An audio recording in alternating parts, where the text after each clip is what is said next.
Fala, povo de Deus! Boa noite, tudo bem? Estão sentindo a minha falta? Espero que sim, porque eu tô sentindo muito a falta de vocês. Cá estou eu de volta, conforme tinha prometido, para falar sobre o que? A cultura dos nossos amigos romanos, de quem nós herdamos muita coisa. Na aula passada, a gente falou sobre a característica do império, a troca da monarquia para a república, para o império, o grande território, as conquistas militares, os imperadores malucos que os romanos tiveram. Hoje nós vamos falar do que nós herdamos desses romanos, além da nossa língua. Porque sim, pessoas, o primeiro item que eu vou dar um destaque, que é a nossa herança cultural, é a nossa língua. O português, assim como o francês, o italiano, o espanhol, são línguas latinas, filhas do latim, que era a língua do Império Romano e que hoje ainda é falado muito na Igreja Católica. Então, além da nossa língua, o que mais nós herdamos dos romanos? Pois bem, em primeiro lugar, nós vamos falar de uma coisa que daqui a pouco ela vai ser muito importante no nosso próximo decorrer da carruagem, assim, nos nossos próximos conteúdos, que é o quê? O mecenato. Mecenato. O que é isso, gente? Mecenato são pessoas que patrocinam artistas para que esses artistas criem obras de arte lindas, maravilhosas e divosas, tá, gente? É uma atividade de proteção a artes e ciências, uma proteção ao artista. Enquanto tu tem o mecenas criando as peças, tu tá sustentando esse artista vai ter que criar o que tu quer. Então a Igreja Católica possui hoje lindos e maravilhosos obras de arte de grandes artistas do Renascimento, de outros períodos, porque a igreja foi uma grande mecenas, uma grande protetora de artista. Outro item que nós herdamos dos nossos amigos romanos é o direito, a legislação. Na aula passada a gente falou das leis das 12 tábuas. Quando os caras vão e colocam no papel as leis. Porque antes ela ficava na memória, e daí tipo um esquece, outro adapta, e assim vai. Eles botam nas tábuas, no papel. Então, o direito, ele vem como um dos princípios básicos dos romanos, tá? Eles têm duas partes. O direito público, que se refere às relações entre o Estado, o governo e tipo, quando ele é uma parte, né, uma das partes interessadas. E o direito privado, quando é as relações jurídicas entre os particulares, tá? Então, nós temos o quê? Nós temos algumas expressões ainda dentro do direito que vem da época dos romanos, tá? Por exemplo, dura lex, sed lex. A lei é dura, mas é a lei. Tipo, tu pode não concordar com a lei, mas essa é a lei. Ela é dura, mas, né? Outra que é actorionus probandi incubit, que é assim, que a validade da prova, ela é de responsabilidade de quem está acusando, não de quem é acusado. O advogado que acusa, o promotor que está acusando, eles têm que arrumar provas fortes contra o acusado, não é o acusado que tem que encontrar prova contra ele mesmo. Isso para nós parece bem óbvio, né?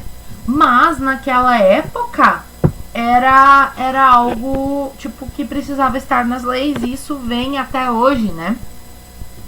Então, o direito, com toda a sua configuração, com código de direito penal, com código de direito civil, com código de os vários códigos do direito, eles vêm dos romanos, desta época em que eles vão criar esse sistema para organizar o seu governo, porque afinal o país dos romanos era né? A gente falou esses dias, mais de 7 mil quilômetros de fronteiras. Gente, isso é um colosso, tá? Professora, mas o Brasil tem muito mais fronteiras hoje, tá? Mas isso é hoje, século XXI. com uma boa rede de comunicação, e ainda assim dá treta. Então, vocês estão ligados, antes de Cristo ter tudo isso de fronteiras, sem celular, sem WhatsApp, sem internet, né? Então, dentro do campo das artes, a professora tá mudando de assunto, né, para não ficar muito longo. Então, dentro do campo das artes, nós temos a literatura, Virgílio, Horácio, Ovídio, Cícero, Tito Livio, que são grandes escritores, tá? Vou tentar botar aqui algumas frasezinhas deles para vocês. Todos escreveram em latim, tá?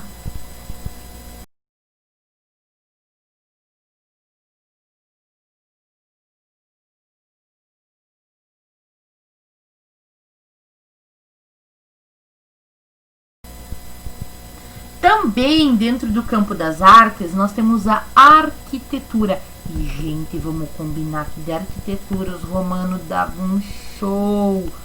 Olha só essas imagens do Coliseu e do Fórum.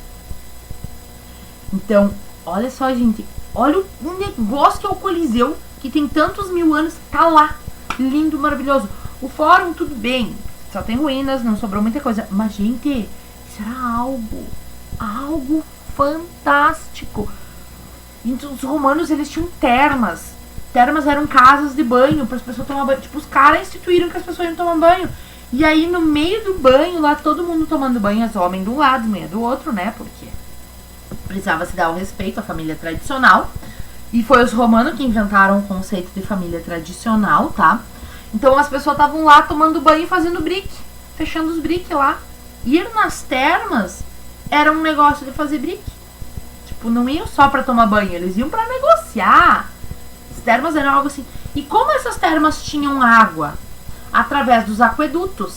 Dá uma olhada nos aquedutos que ainda existem. Cara, fantástico! Olha só o que os romanos fizeram, meu.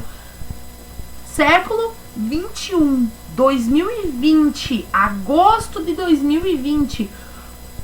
Na Europa, que passou por 2 guerras mundiais em 110 anos, os caras estão de pé. Os aquedutos dos romanos estão de pé, coisa que tem 5, 6 mil anos. Gente, é muito... Perdão a palavra, mas os romanos eram... Falei nada, vocês não ouviram nada. Não há quem prove. Se alguém disser que eu falei, eu nego. Até fiquei vermelha aqui. Então... Também eles fizeram estrada. Gente, as estradas dos romanos eram muito. Cara, os romanos faziam estrada, eles eram fora de série. Eles tinham um esquema. Tipo, que daí eles faziam tipo um valo, tá? E aí eles botavam pedras grandes, por baixo uma camada de pedras grandes, uma camada de pedras menores, iam diminuindo. E aí por cima eles botavam terra e daí as pedras do calçamento. A estrada, ela tinha um caimento, ela não era reta. Ela tinha um leve caimento, não tanto que nem eu tô fazendo, né? Um leve caimento para não acumular água no meio. A mais famosa dessas estradas foi a Via Ápia. Ó, uma fotinha aí pra vocês verem.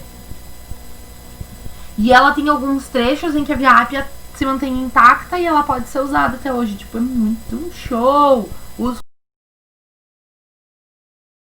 romanos eram muito show. Professora, tu curte os romanos? Muito. Tá? Por que, professora, tu não falou do Coliseu tudo? Eu sei que eu não falei tudo do Coliseu, calma que depois eu tenho uma parte só do Coliseu, tá? Os romanos faziam esculturas e, cara, eu vou mandar real pra vocês, gurizada. Eu morria de medo das esculturas dos romanos. Porque os romanos, ao invés de fazer as pessoas assim, de olhinhos fechados, eles botavam olhos nas pessoas e, tipo, desenhavam, tá? Dá uma olhada nessa escultura da cabeça do Constantino, que vai passar pra vocês. Cara, é muito sombrio. Esses olhos com os buracos, tudo desenhado, gente, me dá, sabe assim, tipo, eles eram muito bons. Enquanto os romanos... Ó, meus dog louco. Enquanto os romanos, eles procuravam a perfeição, a encarnação... Os gregos, desculpa. Eles procuravam a perfeição, a encarnação da beleza. Os romanos não. Eles queriam retratar a realidade fielmente. Então, né? E aí, dentro da cultura romana, aí que eu vou falar do Coliseu, nós temos a política do pão e circo. O que é a política do pão e circo? toda vez que tinha problemas, maiores problemas políticos ou econômicos, ou a entrada de uma guerra, o que o imperador fazia? 40 dias de espetáculos e lutas de gladiadores no Coliseu. 40 dias de feriado. Tipo, fio. Como assim, professora? E distribuir um pão para as pessoas. Tá, professora, mas como assim? Por que, professora? Para a população não se revoltar contra o governo, tá? Mas, prof, as pessoas estavam sofrendo lavagem cerebral? Estavam. E aceitavam? Aceitavam. Porque a maioria não se dava conta, eles eram completamente alienados. É como as pessoas no Brasil de uns 50 anos atrás, 40 anos atrás, que votavam no candidato que levasse uma camiseta para eles. Hoje em dia isso não acontece mais. Então, eram pessoas assim bastante alienadas. E essa questão do pão e circo, ela era a distribuição de alimentos e as lutas de gladiadores. Então, teve um calendário romano, um ano, eu não sei direito em qual ano, que dos 365 dias tiveram 175 dias de feriado. 175 dias de feriado, gente. É isso que eu falei mesmo. Não tô mentindo. Podem pesquisar. Eu só não sei qual é o ano certinho. Então, quem são os gladiadores? Os gladiadores, em sua maioria, eram escravos, tá? Que lutavam pela honra e pela glória, inclusive pela sua liberdade, muitas vezes. E eles tinham que lutar um contra os outros, ou matar feras, né?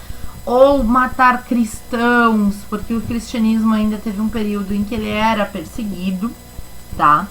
O Coliseu de Roma, houve vários outros coliseus, o mais famoso foi o de Roma, aquele que passou a fatinho antes, e ele chegou a ter capacidade para abrigar 90 mil espectadores, isso é mais de 10 vezes São Paulo das Missões. Isso eu não sou o melhor ninja da matemática aqui, mas olhem, umas 15 vezes São Paulo das Missões. 120, 15 vezes São Paulo das Missões, tá? Então é assim, bem forte, tá? E aí no campo religioso, o que dizer dos nossos amigos romanos? Eles eram politeístas, eles acreditavam em vários deuses. Eles acreditavam basicamente nos mesmos deuses que os gregos, que vocês pesquisaram já um tempo atrás. Só eles mudaram os nomes e algumas pequenas funções.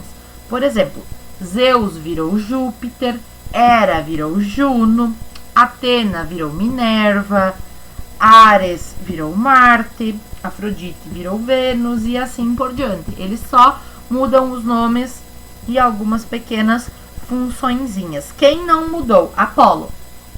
O resto mudou. Então, isso começa com o cristianismo, tá? Ele começa sendo esse... como que eu vou dizer? Ele começa sendo politeísta, e aí depois, com o aumento dos seguidores de Jesus Cristo, que viveu durante o Império Romano, né? Com o aumento dos seguidores desse Messias, desse profeta, né? O imperador Constantino, no ano, eu tô colando aqui, tá? Em 313, o imperador Constantino, através do Edito de Milão, se converte ao cristianismo. E ele cede, vamos dizer assim, a liberdade religiosa. Então, em 391, o cristianismo vai se tornar a religião oficial. E aí, dentro disso, a Igreja Católica vai criar a sua hierarquia com base no que foi a hierarquia da própria Roma. Soldado raso é o padre, daí vai o bispo, daí vai o arcebispo, daí vai o cardeal, daí vai o papa. Tipo, eles têm a hierarquia para subir. Mais ou menos como a hierarquia dentro do Império Romano. Certo, pessoinhas? Basicamente era isso, mas óbvio, eu preciso que vocês leiam todo o capítulo, tá? Para ter maiores explicações. E aí, na semana que vem, hoje é dia 3, tá? Tô postando pra vocês isso aqui no dia 3. No dia 10, a partir das 8 horas da manhã, eu vou colocar uma atividade avaliativa no Classroom, um formulário, uma pequena provinha sobre os romanos. Vai ser sobre os 2 vídeos que eu fiz dos romanos, o do mês passado e esse. Vai ficar disponível para vocês fazerem quando? Das 8 horas da manhã do dia 10 até a meia-noite do dia 11. São basicamente 2 dias, tá? Dia 10, das 8 da manhã em diante até as 23h59 do dia 11. São 2 dias para vocês fazerem, ok? É uma atividadezinha que vai ser bem simples, porque eu sou muito legal com vocês, certo? Beijos, beijos, pessoal. Abraços, cuidem-se, tô morrendo de saudades.